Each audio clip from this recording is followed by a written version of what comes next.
आरंभ हैला काकटपुर मां मंगलांक पीठरे पार्वण पूजा। सहस्रा कुंभाभिषेक महास्नान पर आरंभ होइछि 16 उपचार दुर्गा पूजा। मां पीठ एवं चल चंचल पूजक सेवायठारु आरंभ कर श्रद्धालु मानक भितरे लागी रही असुमारी उत्साह। पवित्र मूलाष्टमी ठारू आश्विन मास शारदीय दुर्गा पूजार आरंभ होइछि। मां को सहस्रा कुंभाभिषेक जल महास्नान कर आरंभ होइछि दुर्गा पूजार प्रथम 16 उपचार पूजा। आज हूँ मूलाष्टमी सहस्रा कुंभरण मंगलमय मंगलांक परिसर मंदिर में आज नीतिकांति अनुजाई पूर्व निर्धारित नीतिकांति अनुजाई कार्यक्रम चालू रहा समस्त प्रकार प्रारंभिक कार्यक्रम सरी भक्तर भिड़ जमी रहा। पूजा पंडा पालिया सेवक और 16 उपचार पूजा पंडा और सहयोगी सेवायत मैंने माँ को स्नान करने समस्त व्यस्त हो पड़ते। 12:47 गत 57 गते 1:44 मध्य माँ स्नान कार्य सर आम समस्त व्यस्त अच्छु। अगुरु चंदन श्रीकरपुर घी मुहुरे प्रस्तुत होइतिबा सुबासित जल मां स्नान करिसेंती। भाद्रव मास राधा अष्टमी मां शयन नीति अनुष्ठित होइतिला। आज मां निद्रा भंग हेबा परे सकाळु पंच उपचार पूजा और मध्याह्न समय महेंद्र बेला समय मां सहस्रा कुंभाभिषेक नीति अनुष्ठित हेबा परे मां सुनावेश अनुष्ठित होइछि। रंजन दीक्षित मंगला सेवक समितिर सदस्य मंगला ट्रस्ट उपदेष्टा कमिटी सदस्य।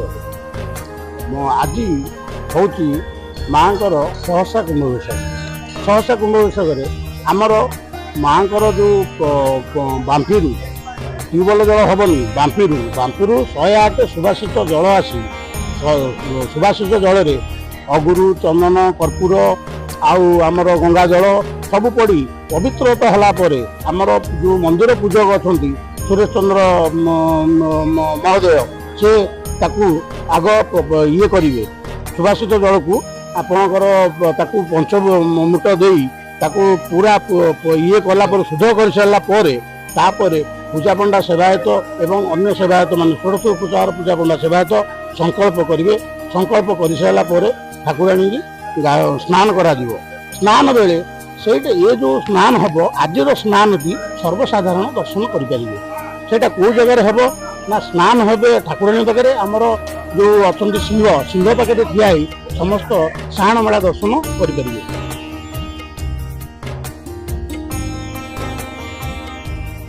आज 16 उपचार पूजा पंडा द्वारा मां 16 उपचार दुर्गा पूजा आरंभ होइछि। मूलाष्टमी 16 दिनात्मक पूजा आरंभ होई महाअष्टमी पूर्ण हेब और नवमी मां सरस्वती रूपे शांत बेशरे भक्तों को दर्शन देबे। ना उपासना साहू माँ हेउचंदी हमर अधिष्ठात्री देवी। माँ होउचंदी प्रत्यक्षदर्शी ठाकुराणी। जेते बेले गोटे मनीष माँ तो सब छुआ को मन कथा जानी थाए। जेते बेले गोटे दुख कष्ट आमको आसे आमे माँ को भेड़ा को आसिकी माँ को आम दुख कष्ट जनइले माँ ता पूरण करि। आज मो पुओ को मु प्रथम करी मो माँ को भेड़ा को आनी दर्शन करबा पई मो पुओ को जेहेतु आज पार्वणर प्रथम दिन स्टार्ट होगी एमती 16 दिन लगिक रहिबो। तो जेहेतु आज प्रथम दिन से मो परिवार सहित मो पिला को आनी आसी माँ को मंदिर को। ओडिशा राज्य तथा राज्य बाहरु ए पार्वण समय हजार हजार श्रद्धालु आसी मां को ए पीठरे दर्शन करती। मां मंगला पुरी काकटपुर पवित्र प्राची तटरे मां को भव्य मंदिर मां को दर्शन करी अनेक भक्त कृतार्थ होइछंती।